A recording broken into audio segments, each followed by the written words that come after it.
খেলা চলছে বিশ্বজুড়ে। ফুটবল ক্রিকেট ছাড়াও খেলার রয়েছে এক দীর্ঘ ফর্দ। শুধু ফলাফল নয়, গত, আজ আর আগামীর খেলাকে প্রেস বক্স থেকে আমরা দেখতে চাই ভিন্ন চোখে। আর সেই দেখাটাই দেখতে পাবেন এখন মাঠে। সঙ্গে আছি আমি শরীফ রওশন।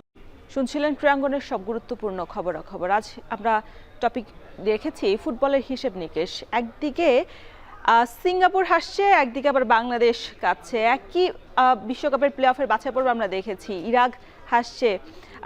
এই যে এত কিছু সমীকরণ, কিভাবে আসলে ফুটবলের হিসেব নিকেশটা মেলানো যায়? বাংলাদেশ থেকে যদি বলি বিশ্বকাপের প্লে অফ, সবকিছু মিলে আজ হিসেবটা কেমন হবে? আজ এই নিয়ে আলোচনার জন্য আমাদের সাথে রয়েছেন বাংলাদেশ জাতীয় ফুটবল দলের সাবেক অধিনায়ক মামুনুল ইসলাম মামুন। আপনাকে স্বাগত এখন মাঠে। ধন্যবাদ। মামুন ভাই, বলছিলাম যে বাংলাদেশ ফুটবল দলের সিঙ্গাপুরের বিপক্ষে নিজেদের শেষ ম্যাচ ছিল এশিয়ান কাপ বাছাই পর্বে, সেখানে বাংলাদেশ হাসতে পারলো না। ম্যাচটা তো অন্তত ড্র করতে পারতাম। অন্তত বাংলাদেশের প্রথমার্ধের শুরুর দিকে যে খেলাটা হয়েছিল, আক্রমণাত্মক একটা ফুটবল খেলেছিল, বেশ চেপে ধরেছিল বাংলাদেশের ফুটবলাররা। মানে কেমন উপভোগ করলেন, নাকি আসলে হতাশায় দিনটা কেটেছে? আমরা যেভাবে খেলার আগে কিন্তু চিন্তা করি না যে আপনার সিঙ্গাপুরের সঙ্গে এই ধরনের ম্যাচ বাংলাদেশ খেলবে। আমাদের টার্গেট তো থাকবে, কারণ এই ম্যাচটা সিঙ্গাপুর অলমোস্ট কোয়ালিফাই করা। বাংলাদেশ টিম তার পয়েন্ট পাওয়ার জন্য খেলতেছিল। বিকজ অফ টেবিলে আপনার সেকেন্ড পজিশনের একটা ব্যাপার থাকে, যে সেকেন্ড পজিশনে শেষ করার জন্য যদি ম্যাচ জিততো তাহলে 8 পয়েন্ট নিয়ে সেকেন্ড পজিশনে থাকতো। এখন আমরা মানে বাংলাদেশের ভারত সেম পয়েন্টে চলে গেলাম, যেহেতু বাংলাদেশ সেভাবে খেলতেই পারেনি। হ্যাঁ, এই তো আপনার টার্গেট ছিল, কিছু তো টার্গেট আছে, যে এক প্রকার সিঙ্গাপুরের কিন্তু কোয়ালিফাই অলমোস্ট করে ফেলছে। তাদের কোনো চাপ বা প্রেশার ছিল না, আমাদেরও তেমন কোনো প্রেশার ছিল না। ওদের একটা প্রেশার ছিল, আমরা জানি গ্রুপে ভালো জায়গায় শেষ করতে পারি। আমি বলবো যে ম্যাচ স্টার্টিং বলতে না, পুরো 90 মিনিটও যদি আপনি ম্যাচ দেখেন স্টার্টিং থেকে শেষ পর্যন্ত, আমি মনে করি যে টিম ভালো খেলছে। আমরা আসলে মিস করছি রাকিব থাকলে আসলে রেজাল্ট অন্যরকম হতে পারতো। কারণ হলো তাদের তাদের ডিফেন্সের উপর প্রেশার ক্রিয়েটটা আরও বেশি হতো। আমরা আই থিঙ্ক রাকিব না থাকাতে আমার মনে হয় যে প্রেশারটা একটু কম ছিল। বাট যতটুকুই ছিল, আমাদের স্কোরিংয়ের যে অভাবটা সবসময়, আপনি বিগত 7-8 বছর ধরে, আমরা 5 বছর ধরে বলেন 7 বছর ধরে স্কোরিংয়ের যে প্রবলেমটা ইস্যু আছে, স্কোরিংয়ে আমাদের নাম্বার 9 নেই। প্লাস হচ্ছে আপনার স্কোর তো আসলে নাম্বার 9 না, স্কোর অনেক ধরনের, আপনি অনেক পজিশন থেকে গোল করা যায়। যেমন আমরা অনেক সেট পিসেস পেয়েছি, লং থ্রো পেয়েছি। এগুলোতে যদি আমাদের ভালো হেডার থাকতো, তাহলে আমি মনে করি যে গোলের অনেকগুলি গোল কিন্তু সুযোগ ছিল, বাট আমরা ওখানে ক্রিয়েট করছি, বাট আমরা ফিনিশ করতে পারি নাই। সব কিছু মিলে আমি বলবো যে আমাদের স্কোরার দরকার, আমাদের প্লেয়ারদের স্কোরিং ক্ষমতা বাড়ানোর দরকার। এবং আপনার ম্যাচ জিততে হলে আপনাকে স্কোর করতে হবে, কারণ আপনি এমন টাইমে গোল রিসিভ করছেন ট্রানজিশন মুভমেন্টে, এবং যে টাইমে টিম ভালো খেলতেছিল। সব কিছু মিলে আমি বলবো যে রেজাল্ট 1-0তে আপনার হতাশার কিছু নাই।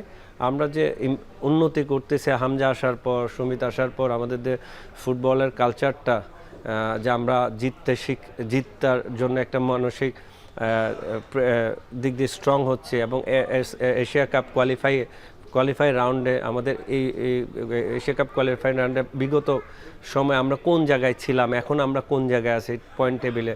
ম্যাচগুলি দেখেন খুব টাইট, 2-1, 4-3, 1-0, 0-0। এগুলো ছোটোখাটো ইমপ্রুভমেন্ট হচ্ছে। আমি মনে করি টিম আরও স্ট্রং হবে। আমরা জিততেও পারতাম, আমাদের দেশেও জিততে পারতাম, তাদের দেশেও জিততে পারতাম। মানে আপনার ওই আফসোস শব্দটা না থেকে আমাদের উন্নতি কোন জায়গায় করা যায় আরও বেশি, ওই দিক দিয়ে যদি মনোযোগ দেই, আমি মনে করি যে আমাদের উন্নতির জায়গা আছে, সুযোগ আছে, আমরা আরও উন্নতি করতে পারি। মামুন ভাই, আমরা আরো অনেক কথা বলবো, তবে বাংলাদেশের কালকের ম্যাচটা দেখে যেটা বলছিলেন আপনি, যে বেশ ভালো একটা শুরু করেছিল, এবং শুরুটা নয়, প্রায় 90 মিনিট পর্যন্ত বাংলাদেশ ভালো খেলেছে, এবং দ্বিতীয়ার্ধেও বেশ চাপ প্রয়োগ করেছে, যেহেতু সিঙ্গাপুর আর কোনো গোল করার সুযোগ পায়নি। সেক্ষেত্রে খুব ক্লিয়ার একটা আমরা মেসেজ পেয়েছি তাদের থেকে। আমরা একটু দেখতে চাই বাংলাদেশের কালকের ম্যাচের ওভারভিউ যদি একটু দেখতে চাই। বাংলাদেশ কিন্তু চাপটা কিন্তু বাংলাদেশের পক্ষ থেকে, এবং বল দখলেও কিন্তু বাংলাদেশ বেশ এগিয়ে ছিল, 54% এগিয়ে ছিল। সেই ক্ষেত্রে আমরা একটু দেখতে চাই বাংলাদেশের কর্নার কিক বা কতগুলো আসলে বাংলাদেশ যতগুলো সুযোগ পেয়েছে কতবার বাংলাদেশ কাজে লাগাতে পারতো কিনা আমরা যদি একটু দেখি বাংলাদেশের যে ম্যাচ ভারতের সাথে এশিয়ান কাপের যেহেতু 6টা ম্যাচ খেলেছে, একটু আমরা পরিসংখ্যানটা একটু দেখতে চাই। ভারতের সাথে যেটা শিলংয়ে হয়েছিল একেবারে শুরু দিকে মার্চে গত বছর, 0-0 ড্র করেছিল, সেখানে হামজার অভিষেক হয়েছিল সেই ম্যাচে বাংলাদেশের জার্সিতে। কোনো গোল করেনি আমাদের বাংলাদেশের পক্ষ থেকে। সিঙ্গাপুরের ম্যাচে যেটা ঘরের মাঠে শুরু হয়েছিল 1-2 ব্যবধানে সেই ম্যাচের ফলাফলটা হয়েছিল, যেখানে রাকিব হোসেন একটা গোল করেছিলেন জাতীয় স্টেডিয়ামে। হংকং ম্যাচ এরপর আমাদের বাংলাদেশে এসেছিল, 3-4 ব্যবধানে আমরা হেরে গিয়েছি। খুব টাইটাই একটা আপনি বলছিলেন যে হাড্ডাহাড্ডি লড়াইয়ের মধ্যে হেরেছে, সেখানে হামজা মোরসালিন এবং সমিত সোম গোলটি করেছিলেন।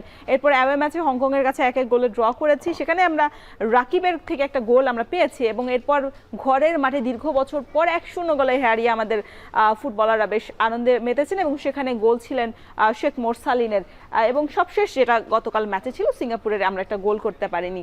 এই যে এই পরিসংখ্যানটা দেখছেন, আমরা আরেকটা কার্ড আছে আমাদের কাছে, দেখতে চাই যে কালকের সিঙ্গাপুরের বিপক্ষে বাংলাদেশের অবস্থানটা আসলে কোথায় বা কিভাবে খেলেছে। বল দখলে যদি দেখি সেখানে বাংলাদেশ বেশ এগিয়ে রয়েছে, 58% এগিয়ে রয়েছে।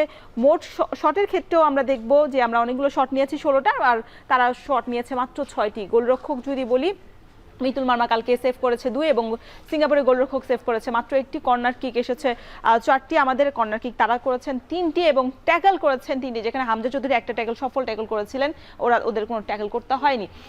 সেক্ষেত্রে এই পরিসংখ্যান দেখে কি মনে হচ্ছে বাংলাদেশের? আপনি বললেন যে 90 মিনিট পর্যন্ত হাড্ডাহাড্ডি, এই পরিসংখ্যানে বাংলাদেশ কি মোট শটের যদি বলি যে শট তো 16টা নিয়েছে, তবে গোলপোস্টের উপর দিয়ে গেছে, সাইড দিয়ে গেছে, অনেক সময় কম ছিল, টার্গেটটা কম ছিল। আপনার 16 শটে যদি আপনার টার্গেট যদি 7-8টা থাকতো, আপনার স্কোর আপনার গোল করার সুযোগ থাকতো 1-2টা, যেখানে 16টার মধ্যে আপনার টার্গেটই ছিল 2টা।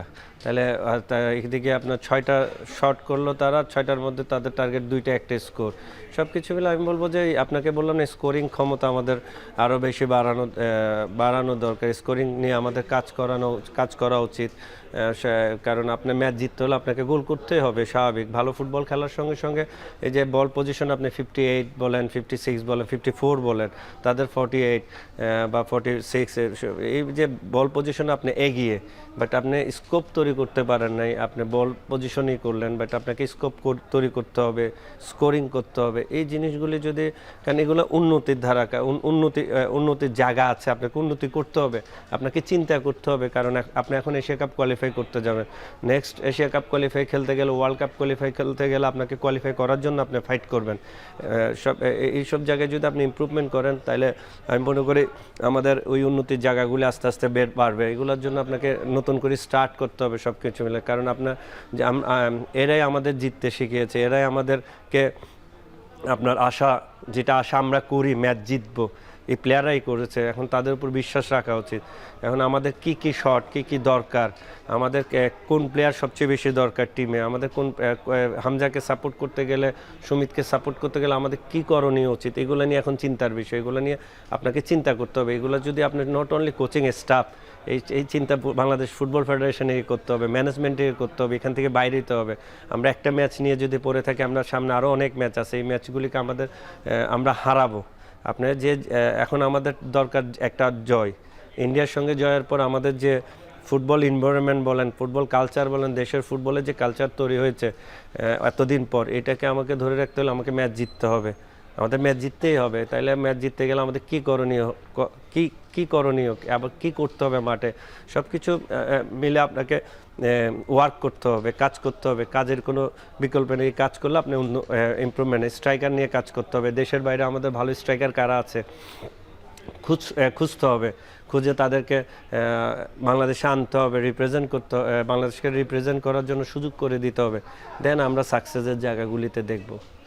কালকে আমরা দেখলাম যে হামজা চৌধুরী যেমন এর আগের ম্যাচগুলোতে দেখেছি উপরে যেমন খেলেছে, ঠিক নিচেতেও খেলেছে। এবং শুরুর দিকে যখন সিঙ্গাপুর বিল্ড আপ করছিল বল নিয়ে, সেক্ষেত্রে একদম নিচে থেকে তখন দেখা যাচ্ছে যে সেন্টার ব্যাককে তিনি কাভার করতে করতে হামজা চৌধুরীও উপরে উঠে গিয়েছেন, গোলও হতে পারতেন, তবে গোলটা আসলে হয়নি। সেক্ষেত্রে যে হামজাকে সাপোর্ট দেওয়ার মতো প্লেয়ার, হ্যাঁ, যে হামজা তো যেখানে নিজে ইউজ টু খেলতে পছন্দ করে যে জায়গায়, সেখানে তিনি খেলেন, তবে এই যে উপরের দিকে গিয়ে গোল করছেন, তার আসলে তাকে বল বানিয়ে দেওয়ার সে তো আসলে নাম্বার 9 না, তবে তিনিও গোল করেছেন আমরা দেখেছি এবং গোল করার মতো তার যোগ্যতা রয়েছে। তবে তাকে সাপোর্ট দেওয়ার মতো বা সমিত সোমকে সাপোর্ট দেওয়ার মতো যেই বাংলাদেশের দলের প্লেয়াররা রয়েছেন তারা কি আসলে যথেষ্ট কিনা? কারণ এখন বর্তমানে যারা প্লেয়ার রয়েছেন আপনি তাদের সাথে খেলেছেন অনেকের সাথে এবং অনেক দিন ধরে তারা আছেন দলের সাথে।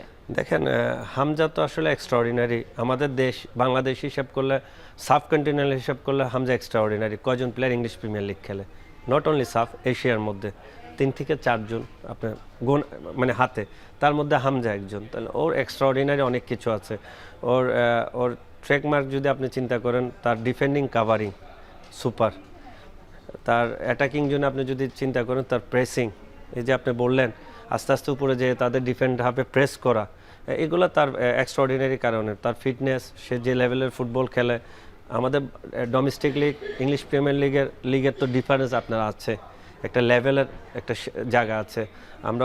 আমাদের যদি আপনার ডোমেস্টিক লিগ যদি ইমপ্রুভ করেন, উন্নতি করেন, তাইলে আমরা তাদের সঙ্গে কাছাকাছি, তাদের সঙ্গে ফিটনেসের কাছাকাছি যেতে পারবো। এখনও যদি আপনি ইন্টারন্যাশনাল ম্যাচ হিসাব করেন আর আমাদের ডোমেস্টিক ম্যাচের খেলা হিসাব করেন, দুটোটা যদি আপনি দেখেন টেকনিক্যালি সব কিছুতে আমরা ফার নিচে আছি। কারণ ওই জায়গাটুকুতে যে পরিমাণ ওয়ার্ক, যে পরিমাণ আপনার স্পিডে ফুটবল খেলা হয়, ইন্টেন্সিটিতে খেলা হয়, আমাদের ডোমেস্টিক লিগ ওই ইন্টেন্সিটিতে খেলা হয় না।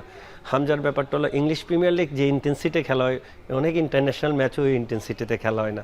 90 মিনিটস তারা কি পরিমাণ প্রেশারে, কি পরিমাণ হাই ইন্টেন্সিটিতে, এই কারণে বললাম যে এই ধরনের ইন্টেন্সিটিতে আপনি যখন ম্যাচ খেলতে যাবেন, তখন আপনার ওই ইন্টেন্সিটিতে ম্যাচ আগেও খেলতে হবে, ট্রেনিংও থাকতে হবে, সব কিছু মিলে তখনই আপনি হামজার পাশে আশেপাশে যেতে পারবেন। এটার জন্য বললাম না, আপনাকে নতুন করে স্টার্ট করতে হবে। যারা আছে তারা তো ডোমেস্টিক লিগ, আমাদের বাংলাদেশ লিগ বাইরের কোনো লিগ খেলতে যায়নি। আমাদের প্লেয়াররা যদি বাইরে লিগ খেলতে পারে, তাহলে আমি মনে করি এটা আমাদের জন্য পজিটিভ সাইড। আর বাইরের দেশে যারা হামজার মতো প্লেয়ার যারা বাইরে খেলে, সমিতের মতো কানাডা লিগ খেলে, আমি মনে করি তাদের জায়গায় তাদের কাছাকাছি যেতে হলে আপনাকে ডোমেস্টিক লিগটা উন্নতি করতে হবে, নাইলে আপনি বাইরের দেশে লিগ খেলতে হবে। তাহলে আপনি তাদের সঙ্গে অ্যাডজাস্টটা খুব তাড়াতাড়ি করতে পারবেন। এবং ওই ম্যাচ জিততে যা লাগে, তখন আপনি নিজে মাঠে এটা ফিল করতে পারবেন খেলা দেখে। আমার ভাই বুঝতে পারছি ডোমেস্টিক ঘরোয়া লিগে আমাদের যেই আসলে মানে যোজন দূরে, কারণ বাংলাদেশ হয়তো বা 12 মাস ঘরের মাঠে খেলে, এরপরে আসলে তার মাঝখানে যেভাবে বাংলাদেশে 1 মাস 2 মাস করে ইন্টারন্যাশনাল ম্যাচের যে ফ্লেভারটা দেওয়া হয়, সেটা আসলে যথেষ্ট না বাংলাদেশের জন্য। এ নিয়ে আরও অনেক আলোচনা রয়েছে, তবে একটা বিরতি নিতে হচ্ছে। দর্শক, সময় হলো একটা বিরতির, ফিরছি একটু পরে।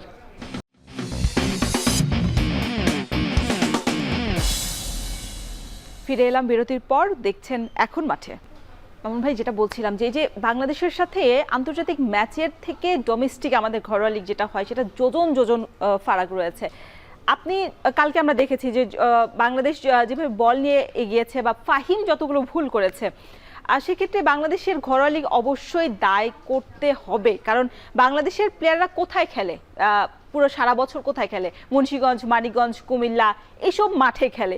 আর বাংলাদেশ যখন ইন্টারন্যাশনাল ম্যাচ খেলতে যাচ্ছে, তখন হয় জাতীয় স্টেডিয়াম খেলতে যাচ্ছে বা দেশের বাইরে যতগুলো মানে ভালো মান, এইটাই আসলে মূল পার্থক্যটা গড়ে দিচ্ছে কিনা বাংলাদেশের খেলার তারতম্যে। কারণ আপনি বলছেন হামজা, সমিত সোমদের খেলা তো একেবারে অন্য লেভেলে। দেখেন, সর্বপ্রথম হলো আপনার ক্লাব ফ্যাসিলিটিস। ক্লাব আপনাকে কিভাবে ট্রিটমেন্ট করছে, ক্লাবের ট্রিটমেন্টটা ইম্পর্টেন্ট। আমাদের দেশে কয়টা ক্লাব আপনাকে ইন্টারন্যাশনাল লেভেলের ট্রিটমেন্ট দিচ্ছে? 1টা থেকে 2টা ক্লাব কিন্তু খেলে 10টা থেকে 11টা বা 12টা আমাদের বি লিগের। এখানে যদি আপনার 1টা থেকে 2টা ইন্টারন্যাশনাল লেভেলের ট্রিটমেন্ট যদি দিয়ে থাকে, আর 8-10টা আপনি ওই লেভেলে ইন্টারন্যাশনাল লেভেলের ট্রিটমেন্ট পাচ্ছেন না, ভালো ফুড পাচ্ছেন না, ভালো থাকার জন্য জায়গা পাচ্ছেন না, প্লাস হচ্ছে আপনার ভালো মাঠ, ম্যাচ তো খেলেন আপনি স্টেডিয়ামে, যে মাঠে খেলেন ওই মাঠটা আপ টু দ্য মার্কে নাই, আপনার ট্রেনিং সেশনগুলিও তো আপনি ভালো জায়গায় করতে পারছেন না। তাইলে আপনার ইমপ্রুভমেন্টটা আপনি কেমনে বুঝবেন? আপনার নাই কোনো পার্সোনাল জিম, নাই কোনো পার্সোনাল সুইমিং পুল, নাই কোনো, অনেক ক্লাবের পার্সোনাল ফিজিও নাই। আপনি কেমনে ট্রিটমেন্টটা আপনি তাদের এই প্লেয়ারদের যে ট্রিটমেন্টটা দেওয়া হয় ইন্টারন্যাশনাল লেভেলের প্লেয়ার উন্নতির জন্য, এই ট্রিটমেন্টগুলি আসলে যে প্লেয়াররা তাদের নিজেদেরকে ডেভেলপ করবে সেই সুবিধা সুযোগটা নেই, কারণ টাকা পয়সা দিচ্ছে না। আপনাকে এটাই বললাম যে আমরা আশা করি, আমরা সবাই আশা করি বা আশা রাখি যে আমরা ওই জায়গায় যাব, ওই জায়গায় যাওয়ার মতো কি আমরা আসলে ভালো ট্রিটমেন্ট পাচ্ছি নাকি, যেখানে আমরা ক্লাব লেভেলে ট্রিটমেন্ট পাচ্ছি না, আমরা এসে ন্যাশনাল টিমে যখন কল পাই তখন এখন বর্তমানের এখন টিম কই থাকে, 5 স্টার হোটেলে থাকে, সুইমিং পুল, সোনাবাদ, রিকভারি সেশনের জন্য যা যা দরকার ওখানে আছে। আপনি দেখেন ঠিক 15 দিন পরের চ্যাপ্টারটা দেখেন, 15 দিন আগে আপনি ঢুকলেন, 15 দিন পর আপনি আবার ক্লাবগুলিতে যে ক্লাবগুলিতে যাচ্ছেন এই ক্লাবগুলিতে কিছুই নেই। তা আপনি ইমপ্রুভমেন্টটা, তারপর মাঠের ব্যাপার যেটা বললেন, একমাত্র বসুন্ধরা এরিনা বাদে আপনি যতগুলি মাঠে যেয়ে দেখবেন আসলে ভালোভাবে পাসও করা যায় না, করতে পারবেন না, কারণ এইসব জিনিসের জন্য আপনাকে প্ল্যান করতে হবে, স্ট্রাকচার চেঞ্জ করতে হবে। স্ট্রাকচার জিনিসটা হলো আপনাকে প্ল্যান করতে হবে, একটা সুন্দর মাঠ রেডি করা, এখানে ডোমেস্টিক লিগ হবে, এই মাঠের ফাস্ট ফুটবল, আমরা যেমন বাইরের দেশে গেলে মাঠে পানি দিয়ে রাখে ফাস্ট ফুটবলের জন্য, ফাস্ট করার জন্য, খেলা ফাস্ট হওয়ার জন্য। এই ধরনের যদি আপনি ট্রেনিং না করেন, হাই ইন্টেন্সিটি কীভাবে পাসিং কীভাবে ভালোভাবে করা যায়, কিভাবে খেলা ফাস্ট করা যায়, এই কারণ ফার্স্টটা এমনি হয় না, মাঠে আপনার ওয়াটার দেওয়া থাকে ট্রেনিংয়ের আগে, তখন আপনি মাঠে যখন আপনার বুল পাস করবেন তখন বল এমনিতে ফাস্ট হবে। তো এই ধরনের যে একটা স্ট্রাকচার, এই ধরনের যে ইমপ্রুভমেন্টের জন্য পাসিং ইমপ্রুভমেন্ট, এই যে স্পিড ইন্টেন্সিটি ফুটবল খেলার জন্য যে পরিবেশটা আমাদের দরকার, আমাদের ক্লাব লেভেলে ডোমেস্টিক লিগে এটা নাই। একমাত্র বসুন্ধরা এরিনাতে আপনি ম্যাচের আগে ওয়াটার দেওয়া হয়, মাঠটা ওই লেভেলের আছে। আর কোনো স্টেডিয়ামে, আপনার ন্যাশনাল স্টেডিয়ামে এখন করেছে ওয়াটারের সিস্টেমটা, কোনো স্টেডিয়ামে নাই। তাহলে আপনাকে তো আপনার জায়গাগুলি তো আগে ছোট ছোট জায়গা, আসলে মাঠই নেই নিজেদের। আপনাকে বললাম এই ছোট ছোট জায়গাগুলি তো আপনাকে ইমপ্রুভ করতে হবে। আমরা স্বাধীনতার পর এখনো পর্যন্ত আমরা স্টেডিয়াম খুঁজে পাই না। তো এটা তো আমরা মনে করি যে আমরা আসলে আমাদের দুর্ভাগ্য যে আমরা এই দেশে এই লেভেলে ফুটবল খেলি, তাও দেশের জন্য খেলি, এবং আমরা উন্নতির দিকে চিন্তা করি। এইসব জিনিস আপনাকে চেঞ্জ করতে হবে।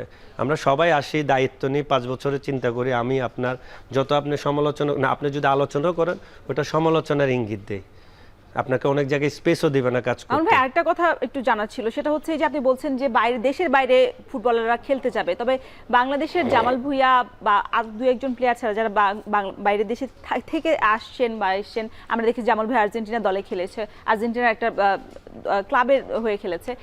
সেই ক্ষেত্রে যদি বলি যে এই যে এজেন্টদের যে কাজ করার প্রক্রিয়া, বা কারণ আমরা দেখেছি হামজা, সমিত যে এসেছেন বাংলাদেশে একটা এজেন্টের মাধ্যমে এসেছেন, বাংলাদেশি ফুটবলাররা কি এটা মেনটেন করতে পারে কিনা? বা আপনিও তো একসময় ফুটবল দলে খেলেছেন এবং আপনারও অভিজ্ঞতা রয়েছে ভারতে, তবে এর বাইরেও আপনার যে সুযোগ এসেছে স্পেন থেকে বা অন্যান্য দেশ থেকে, সেখানে তো খেতে পারেননি, এটার আসলে কারণটা কি?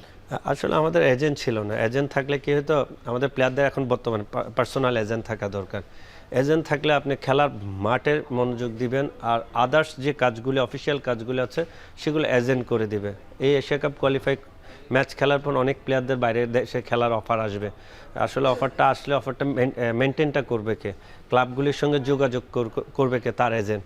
তো এজেন্ট যখন যোগাযোগ করবে খুব ইজি হয়ে যাবে আপনার যাওয়া আসা, খেলাটা, আপনার কন্ট্রাক্ট লেভেল সব কিছু খুব সুন্দর ইজি হবে। কিন্তু আমাদের দেশের, আমাদের বাংলাদেশি প্লেয়ারদের আমাদের কোনো পার্সোনাল এজেন্ট নাই, আমার জানা মতো কারো এজেন্ট নেই। এজেন্ট থাকাটাই খুবই ইম্পর্ট্যান্ট, কারণ আপনি যখন বাইরের দেশে লিগ খেলতে যাবেন আপনাকে এজেন্টের মাধ্যমে গেলে যাবেন, এবং এজেন্ট সব কিছু করে দেবে, আপনি জাস্ট যেয়ে খেলবেন। বাইরের দেশ থেকে এই দেশে যারা আসে তারা এজেন্টের মাধ্যমে আসে, কেউ কিন্তু পার্সোনালি কল দিয়ে আসে না। প্রত্যেকটা ফরেন প্লেয়ারের এজেন্ট থাকে। আমাদের দেশি প্লেয়ারদের যদি এজেন্ট থাকে, আমি মনে করি আমার প্লেয়াররা বাইরে খেলার সুযোগ আসবে, এবং তারা বাইরে খেলে দেশের ফুটবল উন্নতি হবে। ইমপ্রুভমেন্টের জায়গায় দেখবেন আপনি উন্নতি হবে, কারণ তখন একটার পর একজনের পর একজন যাবে, একজনের পর অটো যেতে থাকবে, কারণ মানুষ তখন ফোকাস থাকবে প্লেয়ারদের উপর, যে বাংলাদেশি প্লেয়াররা এখানে এসে ভালো পারফর্ম করছে, আপনি আরও বাংলাদেশি প্লেয়ারগুলি নিয়ে আসেন। তাহলে এই এশিয়া কোয়ালিফাইয়ের পর আমার মনে হয় যে অনেক প্লেয়ারের, 4-5 জন প্লেয়ারের অফার আসতে পারে বাইরের দেশে খেলার। আচ্ছা ভাই, আমরা দেখছি যে এই ম্যাচ হারার পর, বিশেষ করে এশিয়ান কাপ বাছাই পর্বে এত সুন্দর একটা সুযোগ আমরা মূল পর্বে কোয়ালিফাই করার, সেই সুযোগটা আসলে হারিয়েছে, এবং তীরটা যাচ্ছে কোচ হ্যাভিয়ার ক্যাব্রেরার দিকে, এবং তার চুক্তি পরবর্তীতে বাড়বে কিনা সেটা নিয়ে একটা প্রশ্ন এখনো কিন্তু রয়ে গেছে। সেক্ষেত্রে আমরা একটু দেখতে চাই যে বিদেশি কোচ, আপনারাও তো অনেক বিদেশি কোচের আন্ডারে খেলেছেন, আমরা একটু দেখতে চাই যে বাংলাদেশের যত বিদেশি কোচ রয়েছে, বিশেষ করে সবশেষ 10 বিদেশি কোচের একটু আমরা যদি পারফরমেন্সটা বিশ্লেষণ করি, আমরা যদি 1995 সাল থেকে দেখতে চাই, ক্যাংম্যান ইয়ং ছিলেন, প্রায় 2-3 মাসের মতো ছিলেন, এবং 3টি ম্যাচ খেলার সুযোগ পেয়েছে, জয় 1টি, ড্র 1টি এবং হার 1টি, আর সাফল্যের হার ছিল 33.33। আর এরপর অটো ফিস্টার একজন কোচ ছিলেন। 1995 থেকে 97 মাত্র 2 বছর কাজ করার সুযোগ পেয়েছেন জাতীয় দলের। 15টা ম্যাচ খেলেছেন, তার মধ্যে 4টিতে জয়, 3টিতে ড্র এবং হার রয়েছে 8টিতে। তার সাফল্যের হার রয়েছে 26.67। এরপর আছে শামির শাকের, 1998 থেকে 99, ইনিও 2 বছর কাজ করার সুযোগ পেয়েছেন। সেক্ষেত্রে 12টি ম্যাচ খেলার সুযোগ হয়েছে বাংলাদেশের। তার অধীনে 6টি জয়, 2টি ড্র, 4টি হার রয়েছে এবং 50% তার সাফল্যের হার বেশ ভালোই রয়েছে। জর্জ কোটান রয়েছে, 2002 থেকে 3 সাল পর্যন্ত বাংলাদেশ দলে কাজ করেছেন। 13টি ম্যাচ খেলেছে তার অধীনে বাংলাদেশি ফুটবলাররা। 6টি জয় রয়েছে, ড্র রয়েছে 3টি, 4টি হার, 46.15 তার সাফল্যের হার। এবং আন্দ্রেস ক্রুশিয়ানি 2005 থেকে 6 সাল, মাত্র 1 বছর কাজ করার সুযোগ পেয়েছে। 13টি ম্যাচ খেলেছে বাংলাদেশ। আমরা দেখতে পাচ্ছি জয় রয়েছে 6টি, ড্র 3টি এবং হার রয়েছে 4%। এরপরে আরও অনেক কোচ কাজ করেছেন বাংলাদেশের ফুটবলে।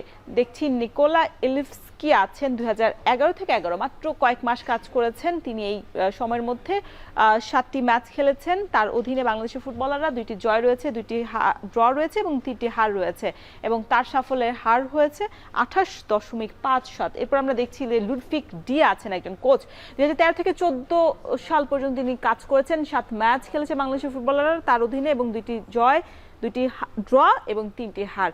তার সাফল্যের হার 28.57। একই হার দেখছি আমরা জেমি ডে রয়েছেন, 2018 থেকে 2021, 29টি ম্যাচ খেলেছেন, 9 জয়, 5 ড্র, 15টি হার রয়েছে, 31.03 তার সাফল্যের হার। অস্কার ব্রুজন রয়েছেন, তিনিও অন্তর্বর্তীকালীন সময় কোচ হিসেবে ছিলেন 2021 থেকে 21, যিনি বসুন্ধরা কিংসের কোচ ছিলেন। 4 ম্যাচ তার অধীনে খেলেছে বাংলাদেশ ফুটবল দল, 1টি মাত্র জয় পেয়েছে, ড্র রয়েছে 2টি এবং 1টি হার রয়েছে। তার সাফল্যের হার 25%। এরপর সবশেষ হ্যাভিয়ার ক্যাব্রেরা, যিনি এখন বর্তমানে রয়েছেন, 2022 থেকে তিনি কাজ শুরু করেছেন বাংলাদেশ ফুটবল দলে। 37টি ম্যাচ, কালকে নিয়ে 39টি হয়ে গেছে, আমরা এর আগের পরিসংখ্যান নিয়ে কাজ করছিলাম। তার অধীনে বাংলাদেশ বর্তমানে 10টি জয় পেয়েছে, 10টি ড্র এবং 17টি হার, 27.03%। আমরা দেখছি বিদেশি কোচ এর আগে যত কাজ করেছে এর হার সবচেয়ে কম বলা যাবে না, তবে মিডল রেঞ্জে রয়েছে হ্যাভিয়ার ক্যাব্রেরা।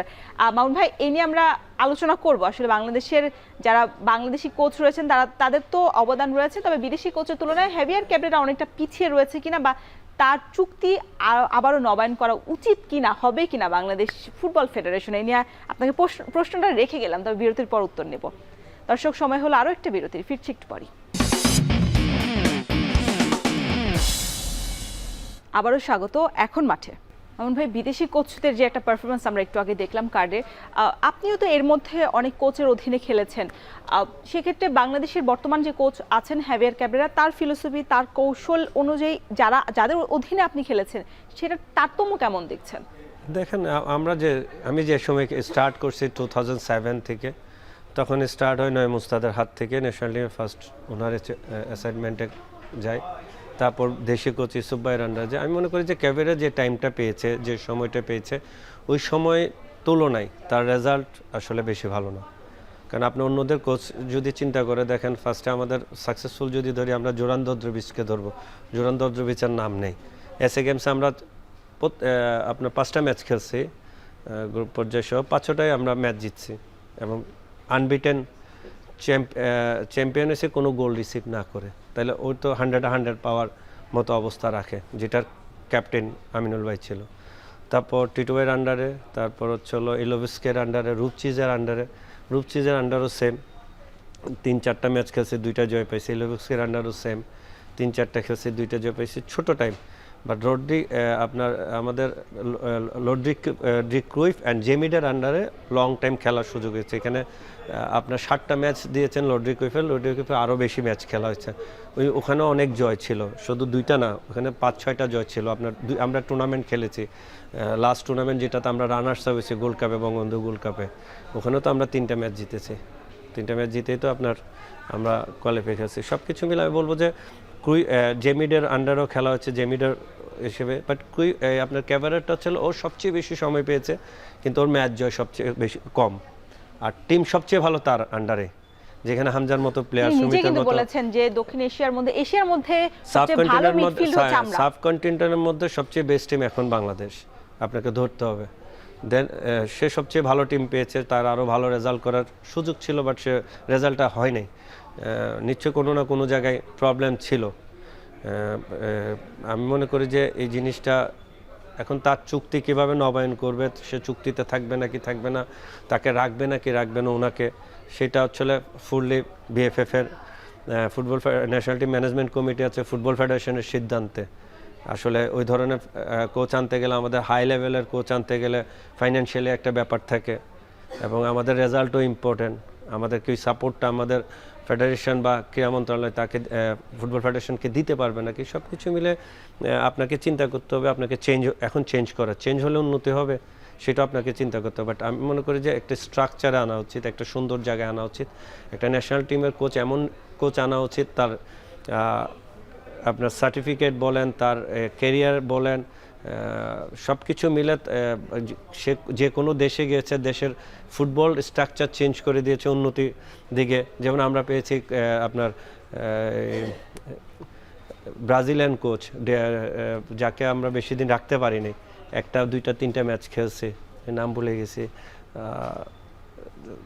এই ধরনের কোচ যে ভিয়েতনামকে চেঞ্জ করে দিছে, পুরো ভিয়েতনামের স্ট্রাকচার, ফুটবল স্ট্রাকচার তার হাত ধরে করা। আচ্ছা মামুন ভাই, আরেকটা বিষয় জানার ছিল, এই যে কালকে আমরা দেখলাম যে ঘানার কোচকে তারা সরিয়ে দিয়েছে দল থেকে, টানা 4 ম্যাচে হারার পর।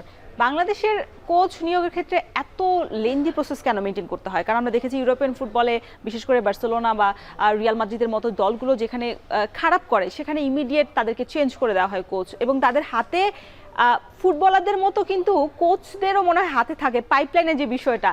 আমাদের দেশে এই প্রক্রিয়াটা এত ঢিলে ঢালা কেন? দেখেন, তাদের একাডেমির কোচ থাকে অনেক, তাদের আসলে কোচিং সিলেক্ট করার জন্য একটা কমিটি থাকে, ওখানে হাই প্রোফাইল কোচরা থাকে, হাই প্রোফাইল প্লেয়াররা থাকে, ম্যানেজমেন্টের মানুষ থাকে।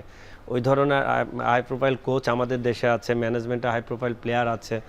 তারা কিভাবে দেখতেছেন, তারা কিভাবে আনার জন্য কিভাবে প্রসেসটা করে। তাহলে এখানে একটা প্রশ্ন হয় কি না, যে এই হাই প্রোফাইল কোচ বা প্লেয়ারদের মেইনটেইন করার জন্য যে হাই প্রোফাইল ম্যানেজমেন্ট থাকার কথা বাংলাদেশ ফুটবল ফেডারেশনে, সেইখানে অনুপস্থিত রয়েছে যে মানুষগুলো কাজ করছে? আসলে মাসবি অনুপস্থিত আছে, কারণ আপনি হাই কোয়ালিটি কোচ আনতে গেলে আমাদের দেশের টপ কোচ কারা, তাদের সঙ্গে কথা বলেন। যা আমাদের বাংলাদেশের টপ কোচ কারা, যারা এডুকেটেড। তারপর হচ্ছিল টপ প্লেয়ার কারা, কারা জানে ম্যানেজমেন্টের, যে কারা অর্গানাইজার। সব কিছু মিলে তো এইভাবে কোচ কালেক্ট করে। আপনার প্রোফাইল দেখবে, কোচের জন্য আপনার বিজ্ঞপ্তি দেওয়া হবে, সব জায়গায় পাঠানো হবে ওয়ার্ল্ডের, যে বাংলাদেশ ন্যাশনাল টিমের হেড কোচ দরকার। সব এই ধরনের খুঁজে আপনাকে সিলেক্ট করবে একটা কোচ, যে আমাদের দেশের উন্নতি করতে পারবে, ইমপ্রুভমেন্ট কিভাবে আসে। স্প্যানিশ লিগ আর আপনার ইংলিশ প্রিমিয়ার লিগ তো আমাদের দেশের থেকে অনেক, ওই জায়গায় তো আপনি যেতে পারবেন না। বাট আপনাকে আপনার দেশের সামর্থ্য অনুযায়ী আপনাকে রেডি করতে হবে। আপনার যেটা ব্রাজিলের কোচের নাম ভুলে গেছিলাম, ডিডো কিন্তু ভিয়েতনামের ফুটবল স্ট্রাকচারটাই চেঞ্জ করে দিয়েছে। আমাদের বাংলাদেশে বেশি দিন থাকতে পারেনি, সে আসছে, আমরা তিনটা ম্যাচ খেলছি, দুইটাতে জয়লাভ করে একটাতে হারছি মায়ানমারের সঙ্গে, সে চলে গেছে রাগ করে। এই ধরনের কোচ আনা দরকার, যে স্ট্রাকচারটাই চেঞ্জ করে দেবে। প্লেয়ার উঠে আসবে, বাইরে থেকে প্লেয়ার আনবে। বা যে এশিয়ান কাপ বাছাই পর্বে অন্য দেশগুলোকে পথ দেখিয়েছে, মূল পর্বে জায়গা করে নিয়েছে, এরকম একটা কোচ তো আমাদের মানে এখনই দরকার। যেগুলো Hamza, Sumit, not only coach, পুরো কোচিং স্টাফটা দরকার। আমাদের তো বেতনটাও আমরা ওইভাবে দিচ্ছি তাকে। আমাদের কোচিং স্টাফটাই দরকার। আপনি দেখেন, আমাদের কোচিং স্টাফ যারা ন্যাশনাল টিমে আছে, তাদের একটা কোচিং স্টাফ আছে, 5-6 জন একটা গ্রুপ আছে। আমাদের 23-তে কিন্তু কোনো কোচিং স্টাফ সিলেক্টেড না, আন্ডার 20-তে সিলেক্টেড না, আন্ডার 17-এ সিলেক্টেড না। একটা কোচিং স্টাফ সিলেক্টেড থাকা উচিত 15-এ, 17-এ, 20-তে, 23-তে আর ন্যাশনাল টিমে। একই সিস্টেমে আপনি কাজ করবেন প্রত্যেকটা জায়গায়, একই ফিলোসফিতে আমরা ফুটবল খেলবো। প্রত্যেকটা এজ ভিত্তিকে ন্যাশনাল টিম যে ফিলোসফিতে কাজ করবে, এজ ভিত্তিকগুলো সে ফিলোসফিতে কাজ করবে। তাইলে 3টা বছর বলেন, 2টা বছর বলেন, 4টা বছর বলেন, যে কোচের আন্ডারে থাকবে, তার একই জিনিস কিন্তু আপনার শিখতেছে। এই কারণেই আমাদের উন্নতিটা হবে। 15-এ আপনি যে জিনিসটা শিখতেছেন না, ন্যাশনাল টিমে যে আপনার সেম জিনিস শিখতেছেন, তাহলে আপনার ওটা অ্যাডাপ্ট খুব তাড়াতাড়ি হবে। আমাদের আসলে স্ট্রাকচার বললাম না, আমাদের কোচিং স্টাফকে কোন ন্যাশনাল টিমে কোন আন্ডার 15-এ আপনার কোনো প্ল্যান নাই, স্ট্রাকচার কোনো কোচিং স্টাফই নাই। একই যে 15 নিয়ে কাজ করতেছে, সে 17 নিয়ে কাজ করতেছে, যে 17 নিয়ে কাজ করতেছে, সে 23 নিয়ে কাজ করতেছে। তাহলে আপনি এখানে কোচিং ইমপ্রুভমেন্টের কোনো জায়গা রাখেন নাই। তাহলে আমাদের দেশি কোচ নিয়ে আপনি অনেক জায়গায়, আমাদের অনেক ভালো দেশি কোচ আছে, আপনি মিন্টু ভাইয়ের মতো কোচকে আপনি কাজে লাগাতে পারতেছেন না। মিন্টু ভাই অনেক আমাদের বাইরের দেশের অনেক কোচদের থেকে বেটার কোচ। ওনার প্ল্যান বলেন, ইউথ ডেভেলপমেন্টে ওনাকে আপনাকে এখন ওনাকে কাজে লাগাতে পারতেছেন না গত 2-3 বছর ধরে। আমাদের কাছে স্পেস সুযোগ আছে পারছেন না নাকি সদিচ্ছা নেই বাফুফের? আসলে এটা বিএফএফ বলতে পারবে, কারণ আমি আমরা যতটুকু খেলার মাধ্যমে কাছ থেকে দেখি, কারণ আমরা যখন লাইসেন্স করছি, আমাদের অনেকে রানিং প্লেয়াররা কোচিং লাইসেন্স করছে, লাইসেন্স করছে, আমরা খুব কাছ থেকে দেখেছি। আমরা টিটু ভাই বলেন, মিন্টু ভাই বলেন, মারুফ ভাইদের কাছ থেকে অনেক কিছু শেখা যায়। ওনাদের কাছে অ্যাবিলিটি আছে, কিন্তু আমরা কাজে লাগাতে পারছি নাকি? আমাদের কাজে লাগানো উচিত তাদেরকে। তাদের মাধ্যমে কিন্তু বাইরে থেকে ভালো কোচ আপনি আনতে পারবেন। তাদের মাধ্যমে আপনি এজেন্ট খুঁজেন ভালো কোচ আনার জন্য, তাদের মাধ্যমে আপনি বাংলাদেশের ফুটবল স্ট্রাকচার চেঞ্জ করতে পারবেন। আপনি তাদের উপর বিশ্বাস রাখেন। আপনি ইন্ডিয়াতে দেখেন, আপনি কাছে যান, ইন্ডিয়ান অল যারা এক্স ন্যাশনাল ক্যাপ্টেন ছিলেন, এক্স প্লেয়ার ছিলেন, যারা লাইসেন্স করছে, কোচিং লাইসেন্স করছে, তারা এখন সব এজ ভিত্তিক দলের কোচ। তাদের কোচিং স্টাফটাই পুরো ন্যাশনাল টিমের একটা গ্রুপ। আপনাকে বিশ্বাস রাখতে হবে তাদের উপর। ইন্ডিয়া বিশ্বাস রাখতে না পারলে আপনারা রাখতে পারবেন না। কেন আমি চাই আমাদের ফুটবলটা চেঞ্জ হোক, আমাদের কাজের ক্ষেত্রে বাড়ুক, আমাদের শিক্ষার ক্ষেত্রে বাড়ুক।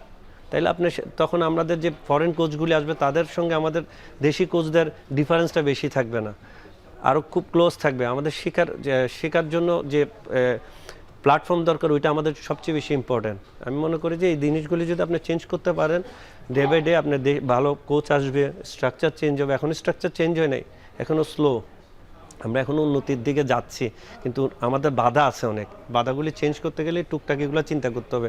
অ্যাজ এ প্লেয়ার বলেন, আমার কিছু করার থাকবে না, আমরা এখানে আসবো, বলবো, চলে যাব। কিন্তু ম্যানেজমেন্টে যারা আছে তাদের আসলে ফুটবল নিয়ে, যারা ফুটবল ফেডারেশন আছে, তারা ফুটবল নিয়ে কাজ করার জন্য তাদের মনোযোগ হওয়া উচিত, মন মানসিকতাও থাকতে হবে। কারণ তারা বাইরে যদি কাজ চিন্তা করে, ভিতরে তাদের অনেক গ্যাপ থাকবে। এগুলো নিয়ে আসলে কথার মাধ্যমে কথা বলেই আপনাকে এই জায়গাটুকুতে যেতে হবে। মামুন ভাই, এই নিয়ে আরো অনেক আলোচনা রয়েছে, তবে আবারও একটা বিরতি নিতে হচ্ছে। দর্শক, সময় হলো আরো একটা বিরতির, ফিরছি একটু পরে।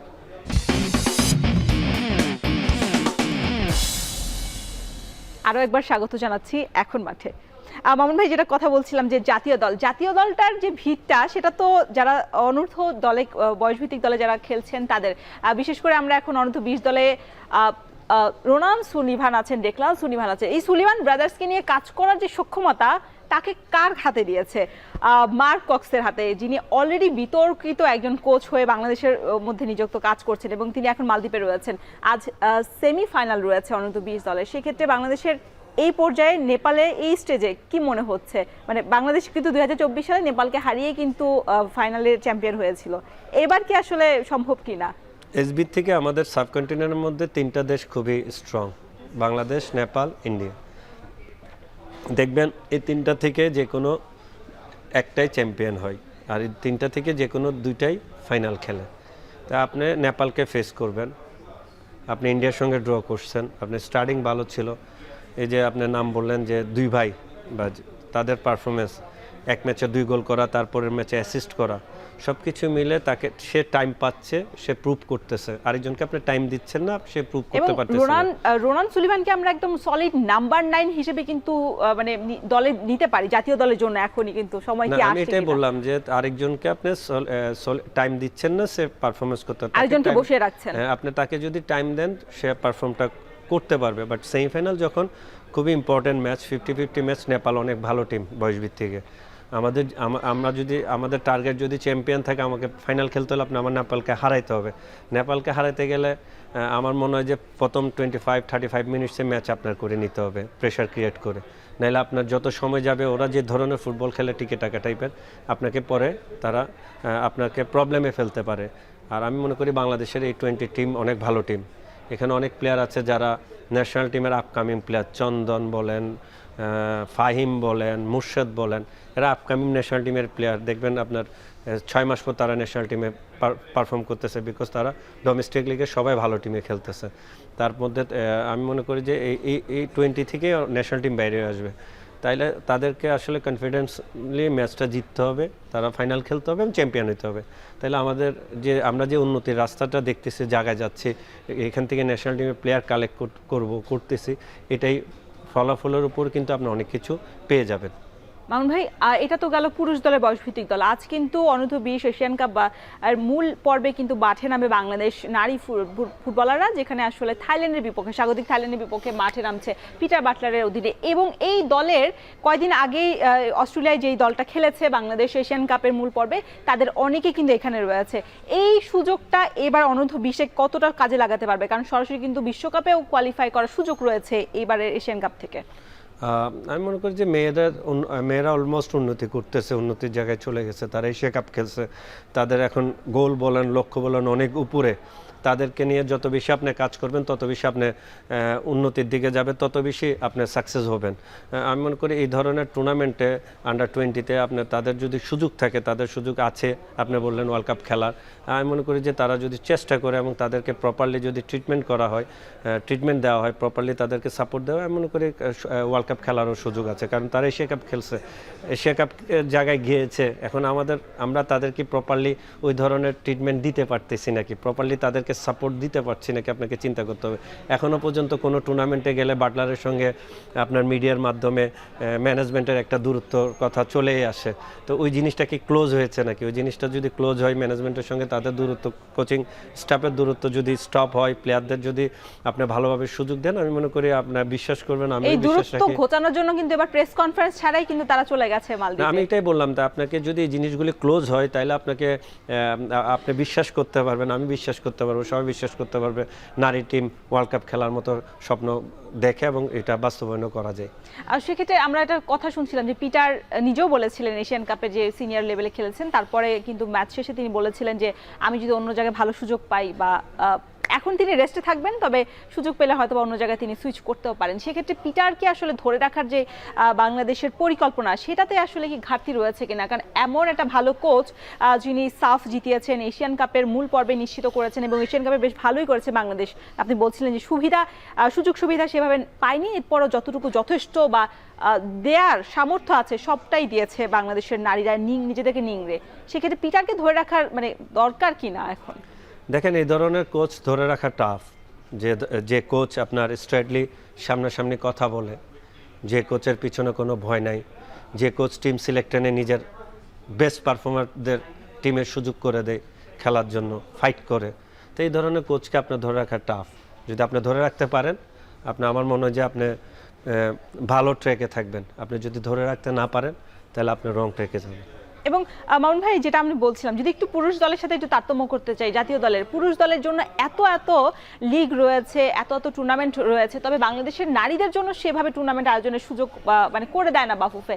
আর দেখা গেছে যে অস্ট্রেলিয়া যেখানে মিশন করতে গিয়েছিল বাংলাদেশ এশিয়ান কাপের, সে আগে মাত্র একটি ঘরোয়া লিগের আয়োজন করতে পেরেছে, সেটাও আসলে নামে মাত্র। এবং এটা নিয়ে অনেক তর্ক বিতর্ক হয়েছে। সেই জায়গায় আসলে আরেকটু বেশি টুর্নামেন্ট আয়োজনের মানে সুযোগ সুবিধা রয়েছে কিনা বাংলাদেশের নারীদের জন্য করে দেওয়ার? দেখেন, প্রত্যেক বছর নারীদের জন্য লিগ, টুর্নামেন্ট এগুলো আয়োজন করা উচিত। প্লাস হচ্ছিল আপনার তাদেরকে ফিফা ফ্রেন্ডলি বাইরে যে কোনো ধরনের টুর্নামেন্ট, এশিয়া হোক, এশিয়ার বাইরে হোক, এএফসির ফিফার আন্ডারের বাইরে অনেক টুর্নামেন্ট হয়, এই টুর্নামেন্টগুলিতে জয়েন করা উচিত। এই টুর্নামেন্টগুলিতে জয়েন করলে আপনার ওই যে একটা গ্যাপ থেকে যায় ডোমেস্টিক লিগের, আপনার ডোমেস্টিক লিগের যে আপনার স্ট্রাকচারে ডোমেস্টিক লিগের আপনার মানটা যে থেকে যায়, ওই মান থেকে তাদের বাইরে হওয়া যাবে, তাদের মান তখন আরও বেশি উপরে থাকবে যে বাইরের টুর্নামেন্টগুলি খেলা। এবং তাদের সুযোগ আছে মেয়েদের বাইরের দেশে, আমাদের সাবকন্টিনেন্টে ইন্ডিয়া বলেন, নেপাল বলেন, ভুটান অলরেডি টুর্নামেন্ট চলছে। ভুটানের লিগের, ডোমেস্টিক লিগের মান ভালো না, বাট আপনি খেলতে যেতে পারতেছেন, আপনার সাহসটা বাড়তেছে, আপনার ফিটনেস লেভেলটা ঠিক রাখতে ওই লেভেলে রাখতে পারতেছেন।